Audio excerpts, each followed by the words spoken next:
সুপ্রিয় দর্শক, সম্পাদকীয়তে স্বাগত জানাচ্ছি আমি ওমর ফারুক। নতুন বছরে নতুন সংকল্পের কথা জানাচ্ছে রাজনৈতিক দলগুলো। আওয়ামী লীগের সাধারণ সম্পাদক ওবায়দুল কাদের নতুন বছরে দেশের রাজনীতিতে নেতিবাচক ধারার পরিবর্তে ইতিবাচক ধারা ফিরে আসার প্রত্যাশা জানিয়েছেন। অন্যদিকে মির্জা ফখরুল ইসলাম আলমগীর বলেছেন, নতুন বছরে নির্বাচনের মাধ্যমে সরকার পরিবর্তন চায় বিএনপি। 2021 সালে নতুন শক্তি দিয়ে সরকারকে পরাজিত করতে সক্ষম হবেন বলেও আশা প্রকাশ করেছেন তিনি। এসব নিয়ে আজকের সম্পাদকীয় নতুন বছরে রাজনীতি। আর এ বিষয়ে আলোচনার জন্য আজ আমাদের সাথে স্টুডিওতে আছেন এস.এম. কামাল হোসেন, সাংগঠনিক সম্পাদক বাংলাদেশ আওয়ামী লীগ, এবং হাবিবুর রহমান হাবিব, বিএনপি চেয়ারপারসনের উপদেষ্টা। এছাড়া অনলাইনে আমাদের সাথে যুক্ত আছেন নাজমুল হক প্রধান, সাধারণ সম্পাদক বাংলাদেশ জাসদ। দর্শক, আপনারাও এই আলোচনায় অংশ নিতে পারেন। এজন্য আপনাদের ফোন করতে হবে টেলিভিশনে দেখানো নম্বরে। আমরা আলোচনা শুরুর আগে দেখে নিচ্ছি প্রধান শিরোনামগুলো। ভারতের অক্সফোর্ডের করোনার ভ্যাকসিনে বিশেষজ্ঞ প্যানেলের অনুমোদন, কাল থেকে ট্রায়াল। সেরাম ইনস্টিটিউটের মাধ্যমে ফেব্রুয়ারির প্রথম সপ্তাহে পাবে বাংলাদেশ। করোনার শঙ্কা ছাপিয়ে বছরের প্রথম দিনেই মিলল বই। দীর্ঘ 9 মাস পর স্কুলে এসে শিশুদের উচ্ছ্বাস। মহামারী কেটে স্বাভাবিক দিনের প্রত্যাশা। নতুন বছরে নির্বাচনের মাধ্যমে সরকার পরিবর্তন চায় বিএনপি। আওয়ামী লীগের আশা, দেশের রাজনীতিতে বদলে যাবে নেতিবাচক ধারা।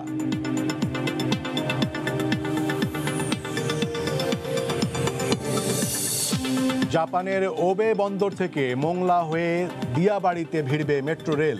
চলতি মাসেই জাপান ট্রায়াল রান। পদ্মা সেতুতে 3 শিফটে কাজ শুরু এ মাসে। এবং ইজি বাইক চুরির প্রতিবাদ করায় কক্সবাজারে গুলিতে যুবলীগ নেতা নিহত। দাবি স্বজনদের, অভিযুক্তরা জড়িত ইয়াবা পাচারে বলছে পুলিশ।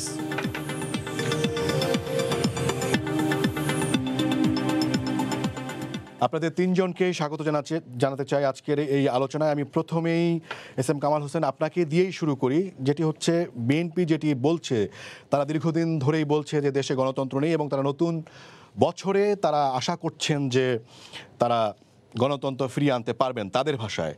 অন্যদিকে আপনারা যেটি মনে করেন, বিশেষ করে ওবায়দুল কাদের বলেছেন যে বিএনপিকে তিনি গণতন্ত্র বিকাশের পথে অন্তরায় মনে করেন। তো নতুন বছরে গণতন্ত্র প্রশ্নে এরকম পরস্পর বিরোধী যেখানে অবস্থান, সেখানে মানে ইতিবাচক ধারার রাজনীতি কি নতুন বছরে আমরা যেটি আপনারা বলছেন দেখতে চান, সেটি আসলে সম্ভব কিনা, সেটি দেখা যাবে বলে মনে হয় কিনা? আপনার ধন্যবাদ, দুইজন বিজ্ঞ আলোচককে ধন্যবাদ, দর্শক শ্রোতাদের ধন্যবাদ। ইংরেজি নববর্ষের সবাইকে শুভেচ্ছা জানাচ্ছি। আসলে আমাদের মূল লক্ষ্য হওয়া উচিত ইতিবাচক রাজনীতির দিকে এগিয়ে যাওয়া। দেখেন, 2020 সাল আমাদের কাছ থেকে বিদায় নিল। 2020 সালের শুরুতেই বৈশ্বিক মহামারী করোনার বিরুদ্ধে আমাদেরকে যুদ্ধ করতে হয়েছে, এবং সেই যুদ্ধে ইনশাল্লাহ আজকের উন্নয়ন, সমৃদ্ধি, শান্তি, গণতন্ত্রের পথিক, বিশ্বের দ্বিতীয় সেরা প্রধানমন্ত্রী জননেত্রী শেখ হাসিনার নেতৃত্বে আমরা সেই যুদ্ধে কিছুটা হলেও সফল হয়েছি।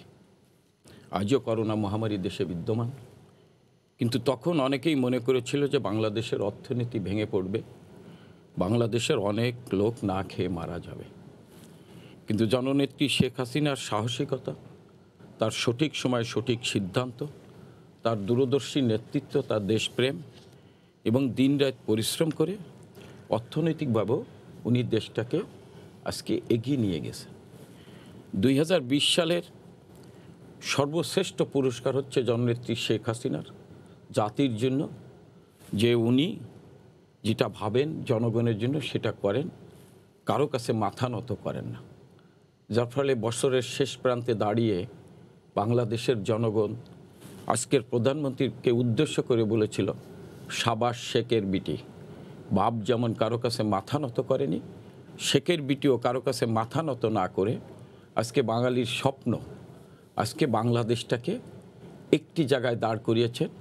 পদ্মা সেতুর সকল স্পান 11ই ডিসেম্বর স্পান বসানোর মধ্যে দিয়ে, যে পদ্মা সেতু হওয়ার মধ্যে দিয়ে বিশ্বের নেতৃত্বের কাছে এটা প্রমাণিত হয়েছে যে একজন সাহসিক নেতৃত্ব, একজন দূরদর্শী নেতৃত্ব, একজন দেশপ্রেমিক নেতৃত্ব, সে হচ্ছে শেখ হাসিনা, যিনি পদ্মা সেতুর মতো একটি সেতু করতে সক্ষম হয়েছেন। আমি আপনাকে বলি, দেখেন, হ্যাঁ, গণতন্ত্র নাই, গণতন্ত্র আছে, এই বিতর্ক থাকবেই। আজকে বাংলাদেশের মানুষ কিন্তু ভালো আছে, আজকে বাংলাদেশের মানুষ খেয়ে পরে ভালো আছে। আমি তারপরও বলি না যে মানুষের কি কোনো সংকট নাই, সংকট আছে, কিন্তু সংকটের মধ্যে মানুষ খেয়ে পরে ভালো আছে। যে বাংলাদেশকে একদিকে আপনারা ইতিবাচক রাজনীতির ধারা চাচ্ছেন, তো সেখানে মানে দেশের একটা বড় রাজনৈতিক দলকে পুরোপুরি গণতন্ত্র বিকাশের মানে অন্তরায় মনে করা, সেইটা একটা ইতিবাচক অবস্থান কিনা? যদি না হয় তাহলে সেক্ষেত্রে মানে নেতিবাচক অবস্থান থেকে ইতিবাচক রাজনীতির প্রত্যাশা কি করা সম্ভব? আমি রাজনীতির মূল লক্ষ্য কি? জনগণের পাশে গিয়ে দাঁড়ানো, জনগণের কল্যাণে কাজ করা। হ্যাঁ, সরকারি দল বিরোধী দলের কাছ থেকে সরকারি দলের ভুল ত্রুটি, সরকারি দলের ব্যর্থতা মানুষের কাছে তুলে ধরা, এবং সে আগামী দিনে কি করবে, রাষ্ট্রীয় ক্ষমতায় গেলে মানুষের জন্য কি করবে, সেই কর্মসূচি নিয়ে রাস্তায় নামা। এটি হচ্ছে রাজনীতির মূল লক্ষ্য হওয়া উচিত। সরকারের ব্যর্থতা তুলে ধরার পাশাপাশি আমি কি করব, আমি যদি আগামীতে ক্ষমতায় যাই, আজকে শক্তিশালী বিরোধী দল বিএনপি আমরা মনে করি, দেশবাসীও মনে করে, তাহলে তাদের কি হওয়া উচিত? তাদের জনগণের কল্যাণে রাজনৈতিক কর্মসূচি নিয়ে মাঠে যাওয়া উচিত। কাউকে টেনে হেসড়ে ক্ষমতা না, লক্ষ্যটা কি? ক্ষমতার পরিবর্তনে। বাংলাদেশের মানুষ, আমি যেটা বলি যে জাড়াও পোড়ার রাজনীতি না। যেমন যে কথাটা বলেছে নেতিবাচক রাজনীতি কোনটা, ধরেন উত্তরায় নির্বাচন হয়েছে, সেই নির্বাচনে আপনি ধরেন, হ্যাঁ, বিএনপির দৃষ্টিতে সেই নির্বাচন সুষ্ঠু হয়নি, নিরপেক্ষ হয়নি, সেই নির্বাচনে তাদের ভোটাররা ভোট কেন্দ্রে যেতে পারেনি, তারা এই দাবি করেছেন। এই দাবির ভিত্তিতে তারা রাজপথে মিছিল করতে পারে, এবং তারা সেদিন সমাবেশও করেছিল, শান্তিপূর্ণ সমাবেশ। সেই সমাবেশকে সামনে রেখে সেদিনই কিন্তু সেই সমাবেশের পাশেই একটি পুলিশ ভ্যানে আগুন ধরিয়ে দেয়। এবং আপনি জানেন যে আপনাদের টেলিভিশনে দেখেছি যে 9টি জায়গায় 9টি বাসে গান পাউডার। আপনি যেটা বলতে চাচ্ছেন যে মানে সরকারের সমালোচনা যেভাবে বিএনপি করছে, সেই মানে বিএনপি সামনে যে তাদের পরিকল্পনা সেটি আসলে তুলে ধরছে না, এবং জনগণের ইস্যু নিয়ে তারা কাজ করছে, সেই জায়গাটিতে আপনি আপনার কাছে আবারও আসবো। আমি হাবিবুর রহমান, আমি এই কথাটা শেষ করে দেই, যেটা বলতেছিলাম যে দেখেন সেই 9টা বাস পোড়ানোর দিকে কি হলো, যে রাজনীতিটা ধ্বংসের দিকে চলে গেল, ধ্বংসাত্মক দিকে চলে গেল।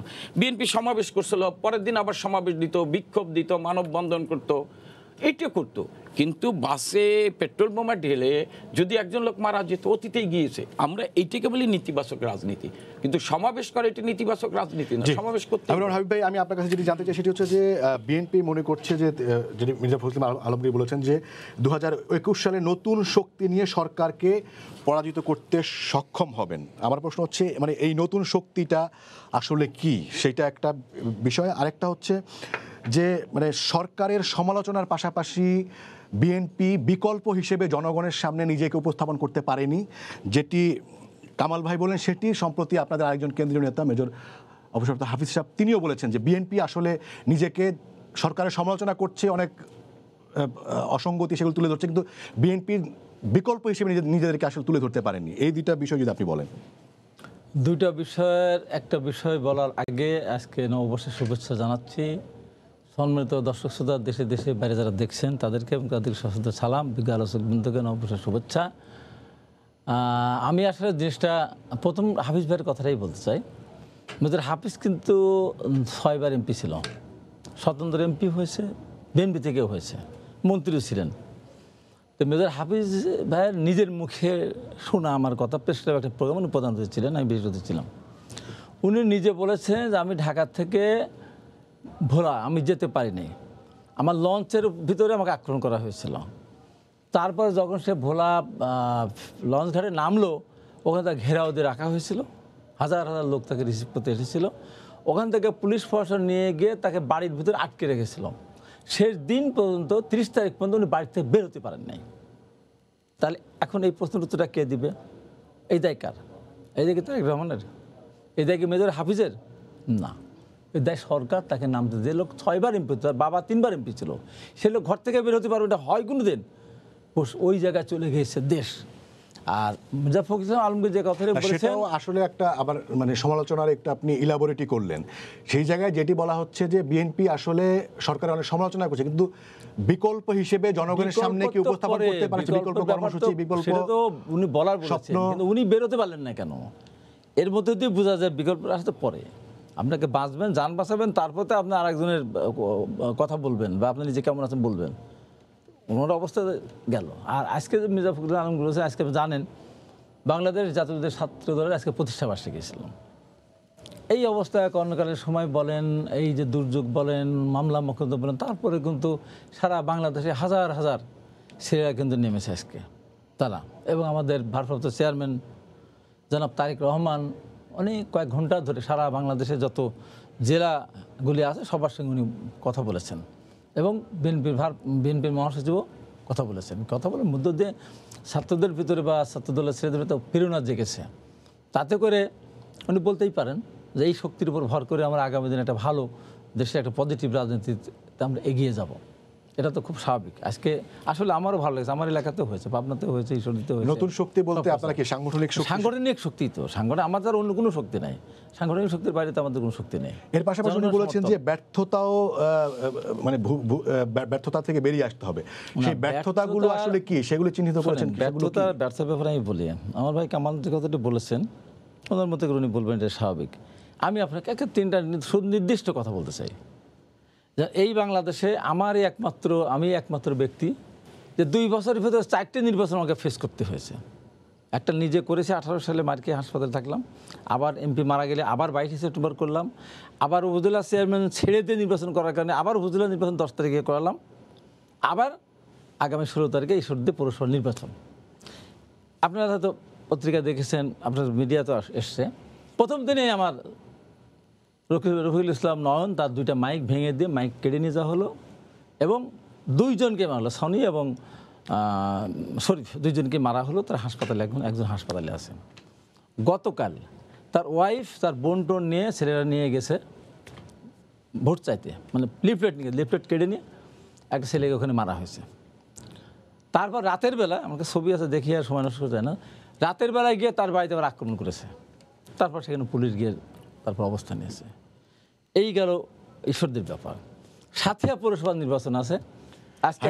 পাবনা হাসপাতাল না, ডিটেইল বল না, এই যে না গণতন্ত্রের কথা আপনি বলছেন, নতুন বছরের মানে যাওয়ার আগেই যদি নতুন বছরেই যেটা শুরু হয়, আগের ব্যর্থতাগুলো আপনারা সেখান থেকে বেরিয়ে আসতে চান। ব্যর্থতার কথাই বলছি, তো আগের বছর থেকে বেরিয়ে আসবে তো। প্রথম বছরই কিন্তু আপনারা কি চিহ্নিত করেছেন? সেইখান থেকে তো আমরা শুরু করেছি। আজকে আমার আপনার সাথিয়া আমাদের সিরাজুল ওখানে প্রার্থী, ওখানে তারও এখন 4 জন সদর হাসপাতালে যাচ্ছে চিকিৎসার জন্য আর কি। আক্রমণ করা যায়, পোস্টার নিয়ে ফেলেছে। আচ্ছা, আমাদের আরেকটা মজার ব্যাপার হলো কি, ভাঙড়া পৌরসভায় আমাদের প্রার্থী ছিল আব্দুল কাদের নামে, একজন পৌর বিএনপির আহ্বায়ক। তার ভোটারে 0কে 7 বানানো হয়েছে।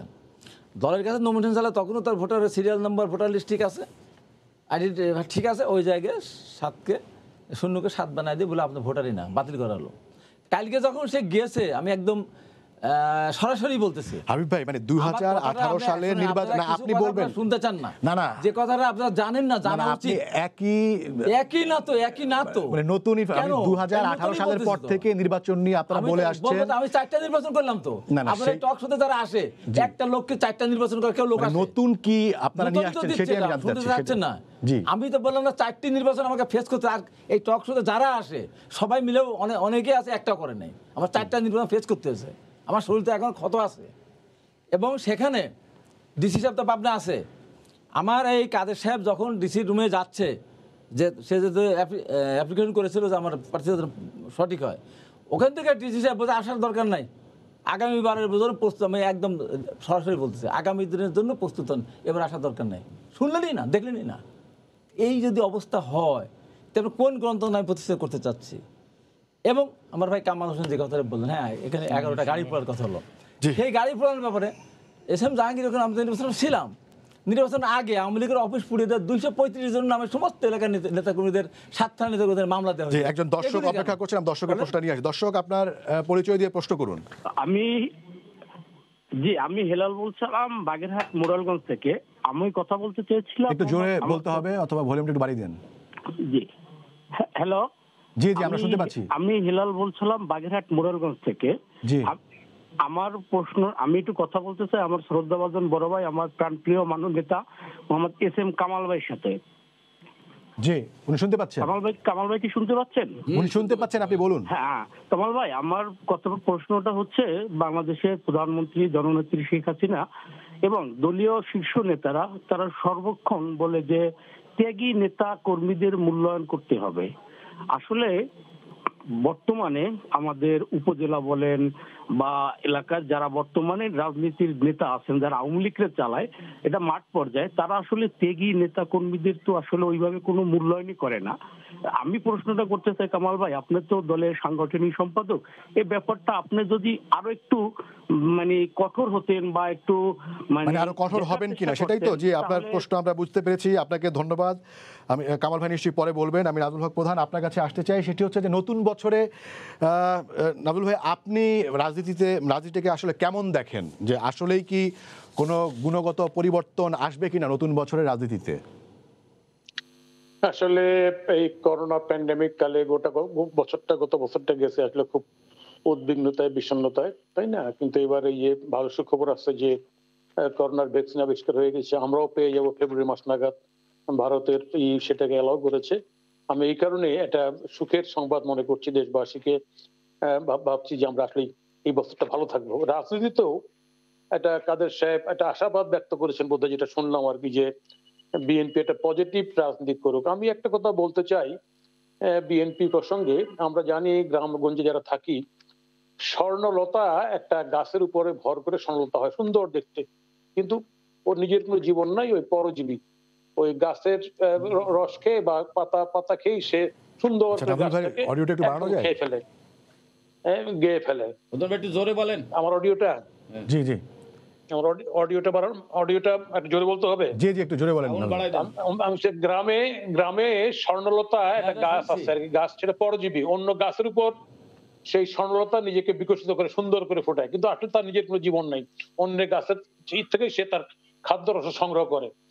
বাংলাদেশের রাজনীতিতে ধর্মাশ্রয়ী দল যেগুলি আছে, জামাত সহ, এরা সবসময় অন্য দলের উপর ভর করে, ক্ষমতার সময় ভর করে, ক্ষমতাহীনদের উপর ভর করে। আমি মনে করছি বিএনপি কে স্বর্ণলতার মতো জামাতে ইসলাম খেয়ে ফেলছে, এবং বিএনপি যদি জামাতের সেই খাওয়ার থেকে যদি বেরিয়ে আসতে পারে, স্বর্ণলতার থেকে বেরিয়ে গেলে গাছ যেমন আবার সুন্দর সুস্থ হতে পারে, ঠিক বিএনপিও সেই সুন্দর সুস্থ রাজনীতি করতে পারবে। এখন বিএনপি সেই স্বর্ণলতার আড়ালে আবদ্ধ, অর্থাৎ জামাতের কাছে আবদ্ধ। যুদ্ধাপরাধী বলেন, সাম্প্রদায়িক শক্তি বলেন, কোনটা বিষয়ে বিএনপি পরিষ্কার খোলাসা কোনো কথা বলতে পারছে না। এই যে ভাস্কর্য নিয়ে কথা হলো, সেখানটাও বিএনপির পক্ষ থেকে কোনো পরিষ্কার কথা বিএনপি বলতে পারে নাই।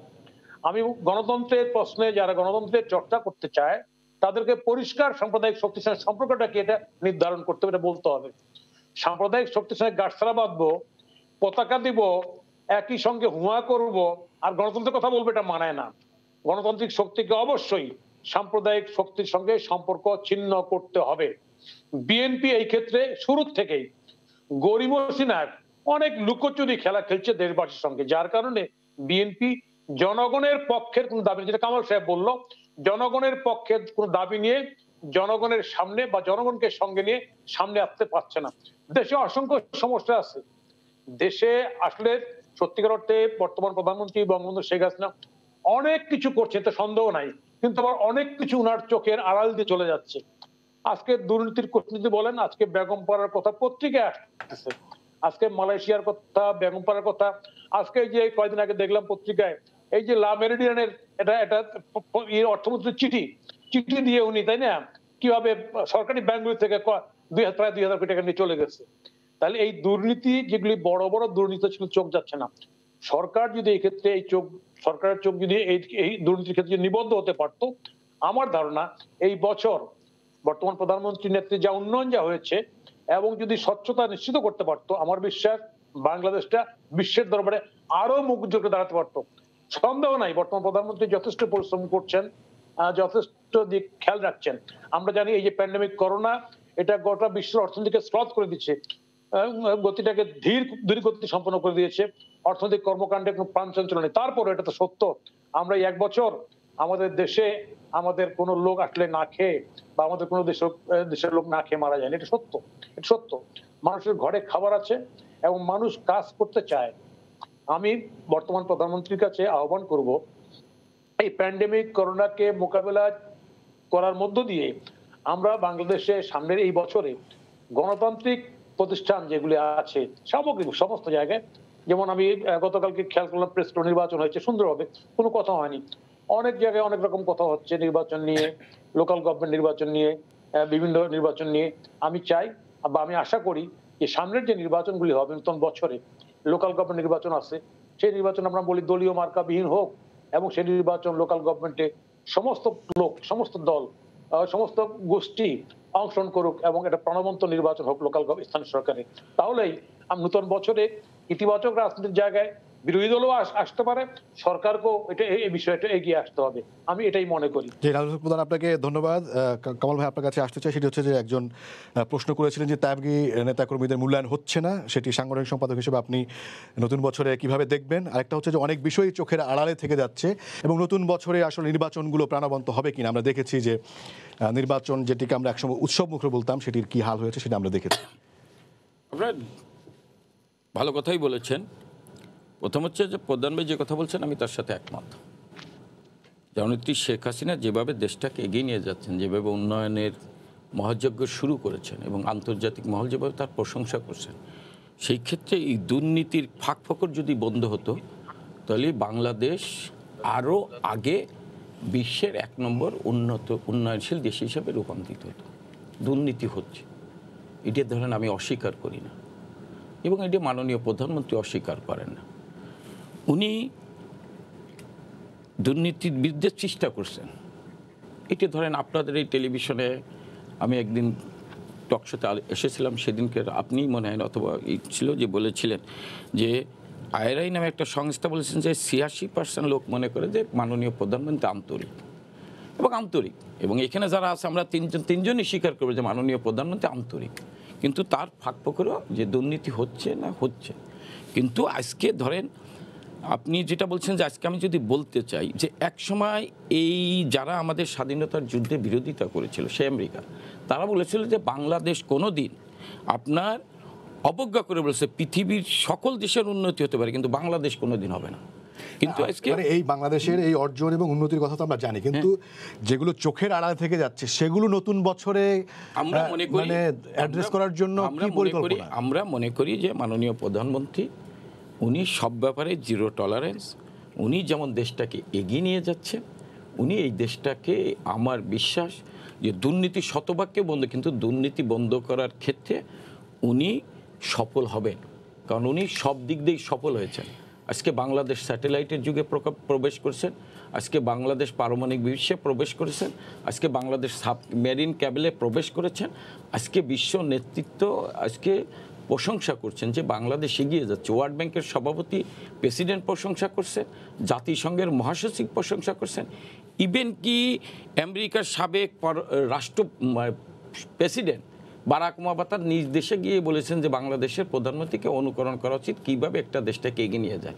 আমি মনে করি ইনি যেমন দেশটাকে আজকে বিশ্বের দরবারে একটি মর্যাদাশীল দেশ হিসাবে এগিয়ে নিয়ে যাচ্ছেন, এবং আপনি জানেন যে একটি সংস্থা বলেছিলেন যে 2050 সালের মধ্যে পৃথিবীর 23তম বৃহত্তর অর্থনীতির দেশ হবে বাংলাদেশ, এবং মালয়েশিয়া এবং অস্ট্রেলিয়ার মতো দেশকেও পিছনে ফেলে দেবে। তাহলে সেই ক্ষেত্রে আমার দুর্নীতি হচ্ছে বাধা, আমি অস্বীকার করি না।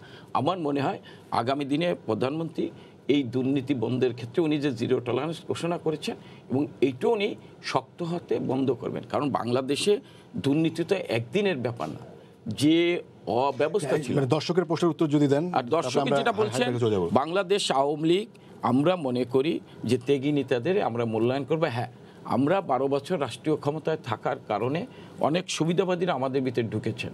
আমরা এবার দলীয়ভাবে আমাদের নেত্রীর নির্দেশে আমরা এবার বলেছি, আমাদের নেত্রী সুস্পষ্টভাবে দিক নির্দেশনা দিয়েছেন যে 2001 সাল থেকে 2008 সাল যখন ওনাকে গ্রেপ্তার করেছিল, সেই দুঃসময় মানে খালেদা জিয়া দুঃশাসনের বিরুদ্ধে, খালেদা তারাকে দুঃশাসনের বিরুদ্ধে যারা রাজপথে লড়াই করেছেন, যাদের হাত ভেঙে গিয়েছেন, পা কেটে গিয়েছেন, কেউ কারো মেয়ে রেপ হয়েছে, কারো বোন রেপ হয়েছে, বাড়িঘর জ্বালিয়ে দিয়েছে, সেই অন্ধকার যুগে যখন যারা ঘুরে দাঁড়িয়েছিল, আওয়ামী লীগের নেতৃত্বে, জননেত্রী শেখ হাসিনার নেতৃত্বে আমরা সেই সমস্ত নেতাকর্মীদেরই খুঁজে বের করে তাদেরকেই আমরা বিভিন্ন জায়গা, আমরা 2024 সাল অর্থাৎ আগামী জাতীয় সংসদ নির্বাচনকে সামনে রেখে আমাদের দলের ত্যাগী নেতাকর্মী যাদেরকে সামাজিকভাবে গ্রহণযোগ্যতা আছে, যাদের প্রতি জনগণের আস্থা বিশ্বাস আছে, সেই লোকগুলোকে খুঁজেই আমরা দলের নেতৃত্বে আনার জন্য আমরা ইতিমধ্যে। হাবিব ভাই আপনার কাছে আসি, সেটি হচ্ছে যে আপনারা বলছেন, যেটি নাজমুল হক প্রধান উল্লেখ করেছেন, সেটি হচ্ছে যে আপনারা বলছেন যে আপনারা গণতন্ত্র ফিরিয়ে আনবেন, এবং সেখানে নাজমুল ভাই বলছেন যে সাম্প্রদায়িক শক্তির সাথে গাঁটছাড়া বাঁধা অবস্থায় আসলে গণতন্ত্রকে ফিরিয়ে আনা কতটা সম্ভব। নাজমুল হক প্রধান যেটা বলেছেন, আমি তাকে যদি প্রশ্ন করি যে বিএনপি তো নিজামী সাহেব এবং মুজাহিদ সাহেবকে পতাকা দিয়েছিল 2001 সালে, 2096 সাল তো তার আগে। তখন কি মৌলানা নুরুল ইসলাম, উনি তো স্বাধীনতার পক্ষের লোক ছিল না, রাজা কানুর ইসলামই বলে, ওনাকে পতাকা দেন নাই। আমাদের এক শ্রদ্ধেয় নেতা, কৃষকদের মুক্তি যিনি দিয়েছেন ফজলুল হক সাহেব, তার ছেলে ফাইজুল হক সাহেব তো স্বাধীনতা যুদ্ধের পক্ষে ছিলেন না, ওনাকে কি পতাকা দেয়নি? এবং 2007 সালের নির্বাচনের পূর্বে নাজমুল হক প্রধানও ওই জোটে ছিলেন।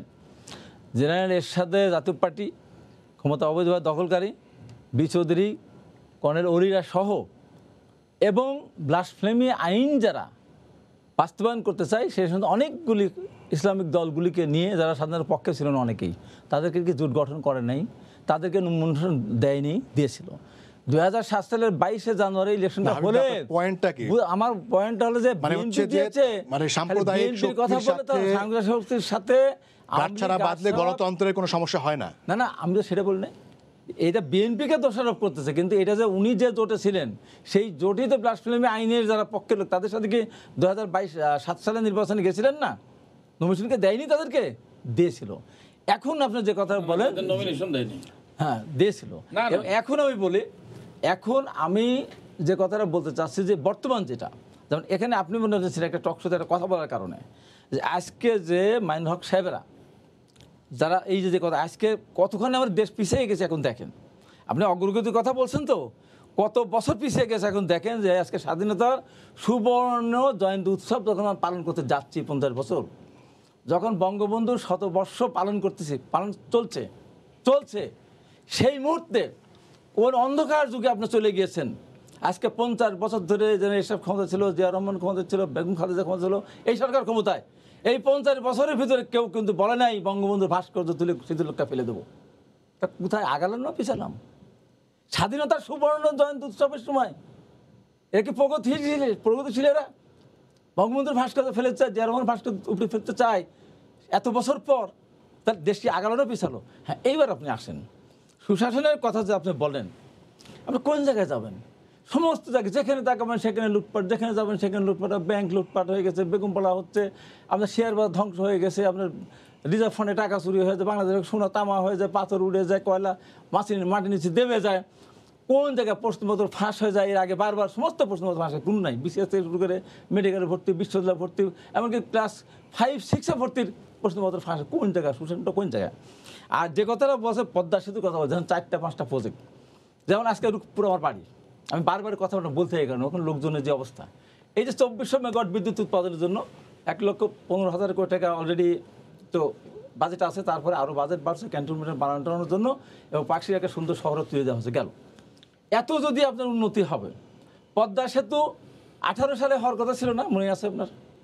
এখন 20 সাল পার হয়ে গেল, কবে হবে এখন তার ঠিক নেই। 10,000 কোটি টাকার প্রজেক্ট এখন 30-32,000 কোটি টাকা চলে গেছে।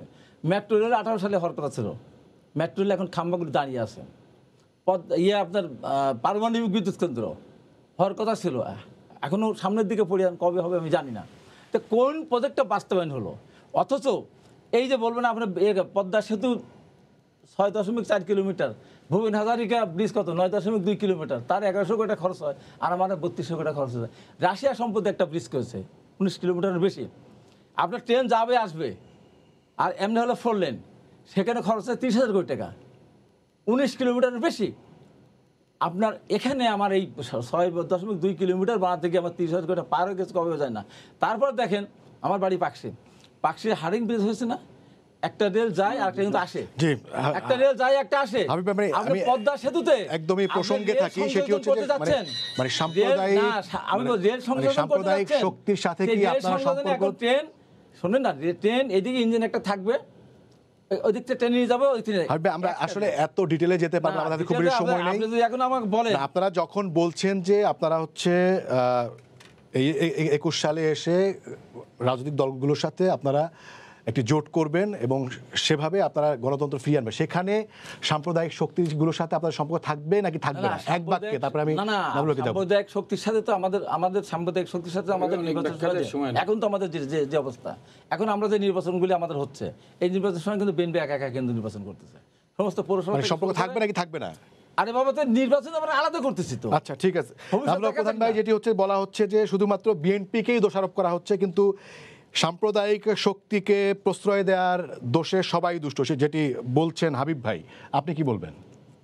যে একটা হচ্ছে যে উনি মাইন্ড, আমরা কলিগ একসঙ্গে রাজনীতি করছি, মাইন্ড করবেন গরুর রত্নার থেকে তো গরুকে নদীতে ফেললে তো চলবে না, গরুতে ডাঙ্গায় ঘাস খাইতেই হবে।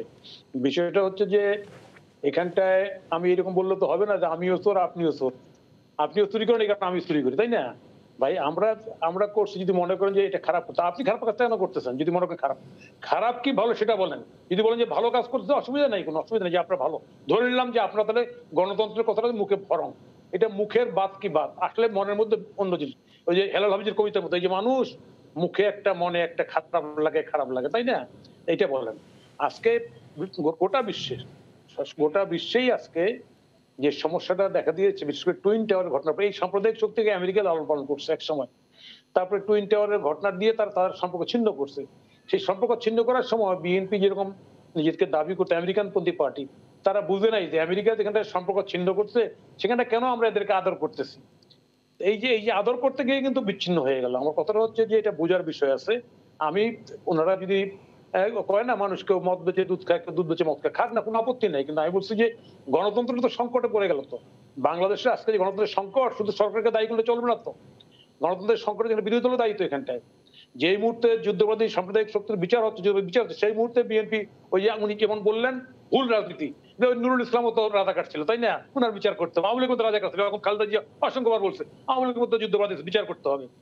আসল ঘটনা হচ্ছে যুদ্ধবাদী বিচারটাকে আড়াল করার জন্য এখনো গণতন্ত্রের প্রশ্ন যখন কথা বলবেন তখন এই অজুহাত দেখাবে। আসলে এটা হচ্ছে কি বলবো, আমি মানে গণতন্ত্রের কোন পার্টি যদি রিয়েলি গণতন্ত্র মিন না করে, তাই না, বিশ্বাস না করে, তাহলে এই সব পার্টিগুলি এই ধরনের কথা বলবেই। আমি সেই কারণে বাংলাদেশে নতুন রাজনৈতিক শক্তি উত্থান আমি কামনা করি। এইসব শক্তি দিয়ে গণতন্ত্র এখানটা হবে না, এখানটায় বরাবরই এই একই ধরনের কথা বলবে আর কি। ফলে গণতন্ত্রের জন্য, এখানটায় প্রগতির জন্য, এখানটায় ধর্মনিরপেক্ষতার জন্য, হ্যাঁ, এবং যার ধর্মের লিবার্টির জন্য এখানে নতুন রাজনৈতিক শক্তির প্রয়োজন আছে। আজকে বোঝা গেছে ওনাদের কথায়, তাই না, এখানটা একটা ওই শক্তি নতুন ভাবে রাজনীতি করতে পারবে না। আমি সেই কথাটাই বলতে চাচ্ছি। আজকে বাংলাদেশে যারা ভবিষ্যৎ রাজনীতি করতে চায় তাদেরকে অবশ্যই সাম্প্রদায়িক শক্তির সঙ্গে রাজনৈতিক সম্পর্ক ছিন্ন করতে হবে। ইভেন কি সরকারও যদি মনে করে, আজকে সরকার বিপদ কোন জায়গায়, বিপদটা ওই জায়গায় যে সরকারের ঘাড়ের উপরেই কিন্তু সাম্প্রদায়িক শক্তি কোনো না কোনো ফর্মে বসবাস করছে, যার কারণে এই কথা বলার সাহস। রাজুল ভাই, আপনাকে ধন্যবাদ। কামাল ভাই, সরকারের ঘাড়ের উপরে কোনো না কোনো ভাবে তারা বসবাস করছে সেটি বলছেন, এবং এর পাশাপাশি হাবিব ভাই যেটি বলেছেন সেটাকে আমি আবারও আনতে চাই। সেটা হচ্ছে এই সুবর্ণ জয়ন্তীর সময় আপনারা 12 বছর ধরে ক্ষমতায়, এই সময়ে এসে বঙ্গবন্ধুর ভাস্কর্য ভাঙার মতো তারা হুঙ্কার দিচ্ছে এবং কোথাও ভেঙেছেও। তো সেটিকে আপনি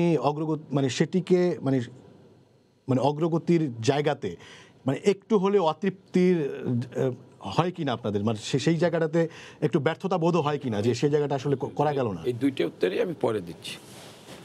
আমি যেটা বলতেছি, হাবিব সাহেব পদ্মা সেতু নিয়ে এবং বিদ্যুৎ নিয়ে কথা বলেছেন।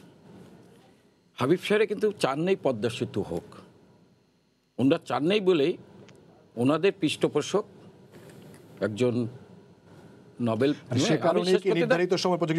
আমি বলি না, আমি শেষ করতে হয়নি বলে ওনাদের নেত্রী বলছিলেন আওয়ামী লীগ জীবনে পদ্মা সেতু করতে পারবেন না, জোড়াতাড়ি দিয়ে করলেই পদ্মা সেতুতে কেউ হাঁটতে পারবেন।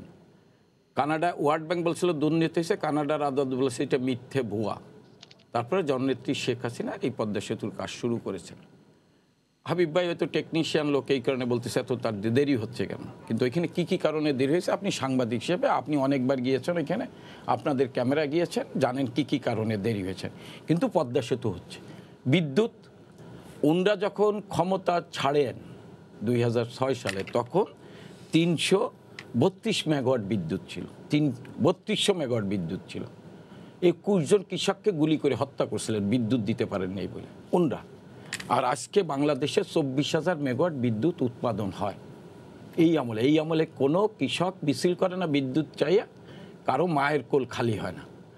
আর আপনি যেটা আর একটা কথা যেটা বললেন, উনি বললেন বেগমপাড়া কিন্তু 2006 সাল থেকেই বেগমপাড়া ওখানে শুরু হয়েছে।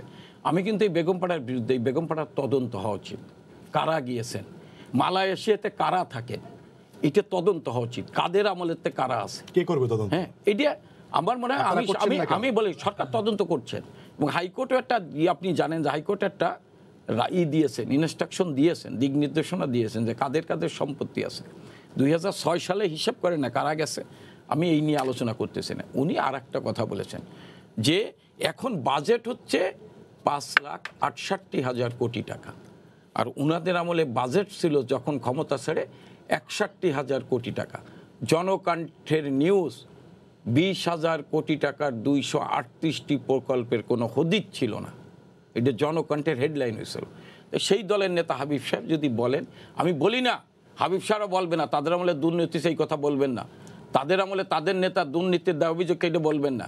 জেমস মরিয়েটি বলেছেন, আমি যাইতে চেয়েছিলাম না বছরের শুরুতে, জেমস মরিয়েটি বলেছিলেন যে বাংলাদেশের সাবেক প্রধানমন্ত্রী ছেলে তারেক রহমান হচ্ছে দুর্নীতি, সন্ত্রাস, জঙ্গিবাদের পৃষ্ঠপোষক। এই কথাটা স্বীকার করবেন না, কিন্তু আমরা স্বীকার করি এই আমলে দুর্নীতি হচ্ছে এবং দুর্নীতির বিরুদ্ধে সাম্প্রদায়িক শক্তি, সাম্প্রদায়িক শক্তি, আমি যেটা বলি সাম্প্রদায়িক শক্তি আমাদের ঘাড়ে বসে নেই। হ্যাঁ, আমরা কওমি মাদ্রাসা যারা প্রতিনিধিত্ব করে তাদের সাথে আমরা বসেছি, কারণ একটা বিরাট অংশ ছাত্রছাত্রী, 18 লক্ষ ছাত্র কওমি মাদ্রাসার শিক্ষক, এদেরকে যাতে ব্যবহার। আর যেটা বলেন ভাস্কর্যের কথা উনি বলেন যে এখন কেন, দেখেন বঙ্গবন্ধুর নেতৃত্বে যখন গোটা জাতি ঐক্যবদ্ধ, তখন এই সাম্প্রদায়িক শক্তি ইসলাম রক্ষা করার নামে, পাকিস্তান রক্ষা করার নামে, সেদিন বঙ্গবন্ধুর নেতৃত্বে যখন গোটা জাতি ঐক্যবদ্ধ, তখন কিছু লোক সেদিন বঙ্গবন্ধুর ফাঁসি চেয়ে ভারতের দালাল বলে পাকিস্তান ভাঙছে এই কথা বলে সেদিন স্লোগান দিয়েছে।